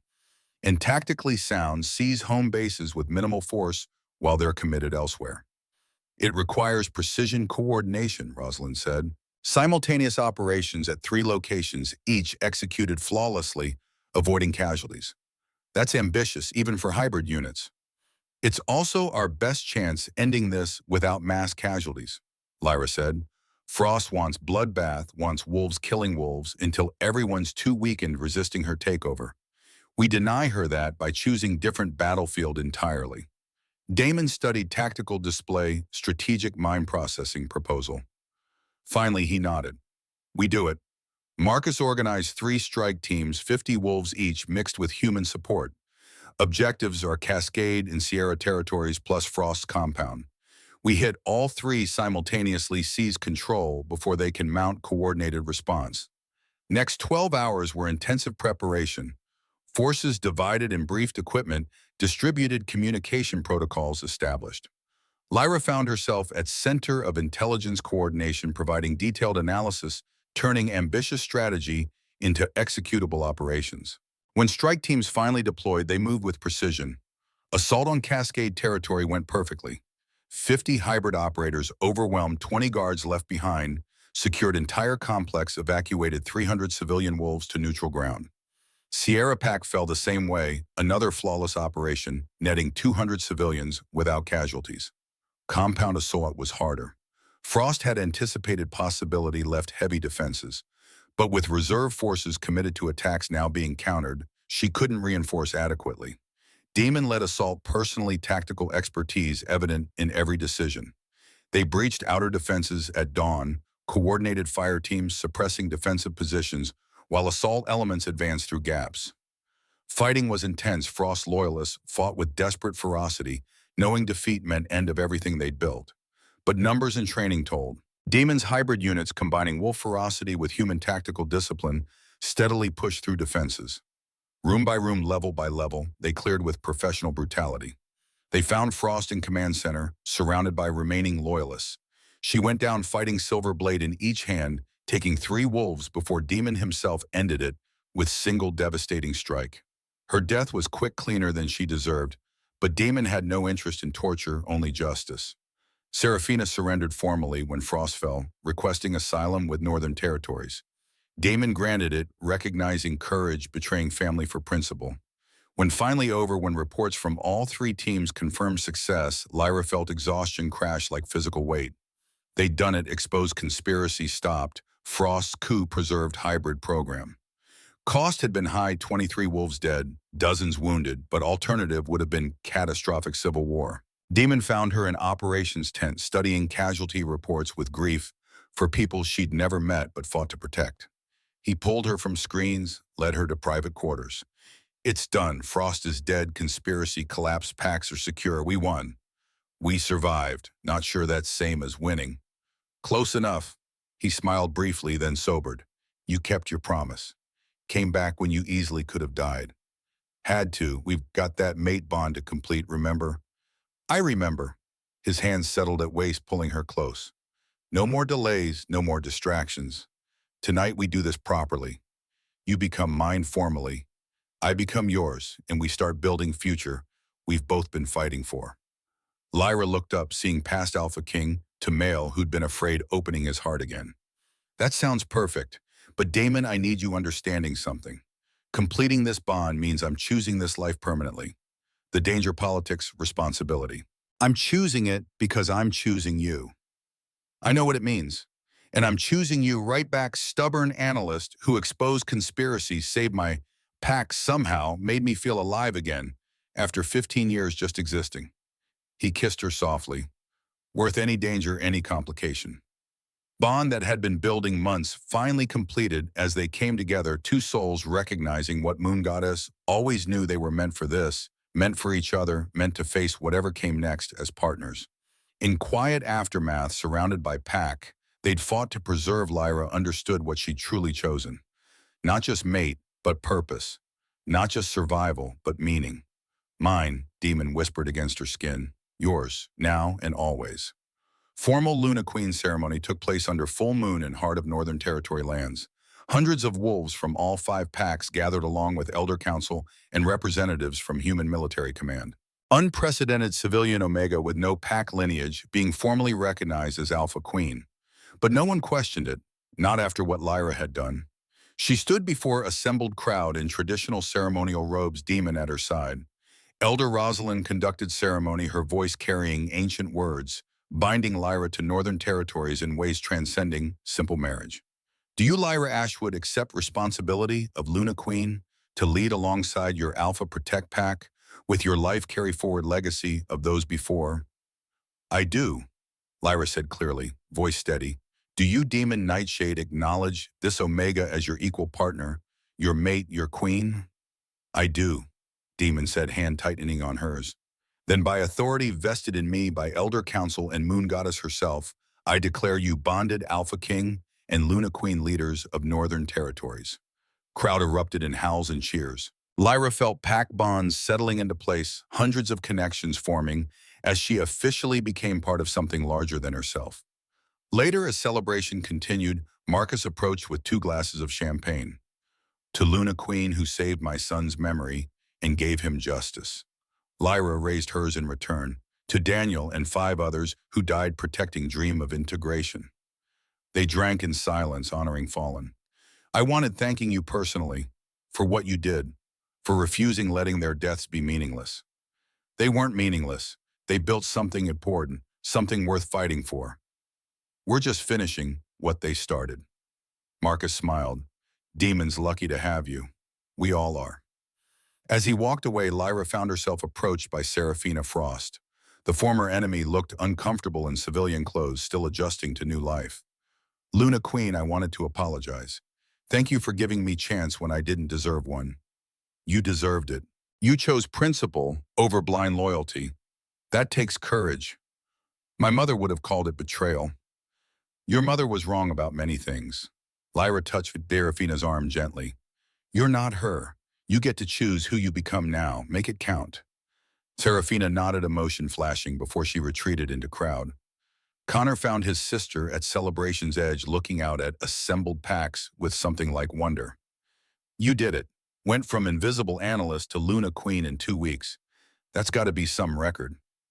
I'm terrified. All these people looking to me for leadership, expecting answers. What if I fail them? You won't, and even if you stumble, you'll have help. Connor gestured at crowd. Look at them. They're not following you because of title. They're following because you proved yourself, because you risked everything, saving people you'd never met. That's leader. When did you get so wise? Around the time my sister became royalty. He hugged her briefly. I'm proud of you. Mom and Dad would be too. Damon found her as moon reached zenith, pulling her away to quiet overlook above gathering. Overwhelmed. Completely, but in good way, I think. It gets easier. Pack bonds will help. You'll start sensing their emotions, understanding their needs instinctively. Give it time. Do we have time? With Cascade and Sierra Packs displaced, other territories might see opportunity. And hybrid program still needs. Lyra, he turned her to face him. World will still be complicated tomorrow. Tonight we celebrate. We've earned it. She smiled, leaning into his strength. You're right, sorry. Analyst brain never really turns off. Good, I need that brain, but I also need you remembering to breathe sometimes. They stood together, looking out at their pack, their family now celebrating under full moon. In distance, Marcus laughing with Connor. Serafina being welcomed by other young wolves, Rosalind deep in conversation with human military liaisons. It's really happening. Integration, cooperation, building something new. Thanks to you, you exposed conspiracy that would have torn it all apart. I just found pattern. You and Marcus and everyone else did hard part. We're team, that's how this works. Damon pulled her closer. Speaking of which, there's something I need telling you. Lyra tensed, recognizing serious tone. What? Rosalind pulled me aside earlier. She's recommending to full council that hybrid program be expanded nationally. Pentagon agrees. They want tripling number of mixed units over next 2 years. That's amazing. That's everything you've been working toward. It's everything we've been working toward. And it means more responsibility, more coordination, more politics. I need knowing you're ready for that. Are you asking if I regret choosing this life? I'm asking if you're happy. She silenced him with kiss pouring. Everything felt into connection. When they broke apart, I'm exactly where I want to be, with exactly who I want to be with, building something that matters. That's happiness. That's enough. Even with danger, politics, endless complications, especially with those, because it means we're doing something important, something real. I spent 12 years watching from sidelines. I'm not going back. Ever. He kissed her, again deeper in mate, bonds singing with contentment and promise. I love you. I don't say it enough, but I do. More than I thought possible after Sarah. I love you too, and I'm going to spend every day proving your wolf chose correctly. He did, no doubt. They returned hand in hand, Luna Queen and AlphaKing partners in every sense. Next day would bring new challenges, new threats, new complications. But tonight they celebrated victory earned through courage and sacrifice. And in months that followed, as Lyra settled into role as Luna Queen, she discovered something surprising. She was good at it. Her analytical mind translated perfectly into pack management, identifying problems before escalation, finding creative solutions to ancient conflicts. Her CIA training made her invaluable coordinating with human authorities, and her genuine compassion won loyalty from wolves who'd initially doubted her worthiness. Hybrid program flourished under her and Demon's joint leadership. Integration deepened, new units formed. Human and supernatural forces learned trusting each other in ways that had seemed impossible months before. And 6 months after Frost's death, when Lyra discovered she was pregnant, when she felt new life growing inside her heir that would carry forward everything they'd built, she understood completely. This was what Moon Goddess had intended all along. Not just mate bond, but partnership that would transform future. Not just survival, but legacy. Standing in Palace Library, Damon had filled with rare books for her. Lyra placed hand on barely showing belly and smiled. Behind her, through window, she could see wolves and humans training together in compound yard. Integration made real, made normal, made possible. Worth it, she whispered to child growing inside her. Every risk, every danger, every impossible moment. All worth it to build this for you. Damon found her there an hour later, pulled her into his arms, and they stood together, watching their family prepare for future they'd fought to secure. War was over, conspiracy defeated, bond complete. Now came real work, building something that would last, something that would outlive them both, something worthy of sacrifice made by 6 coordinators who'd believed integration was possible. They would succeed. Together, always together.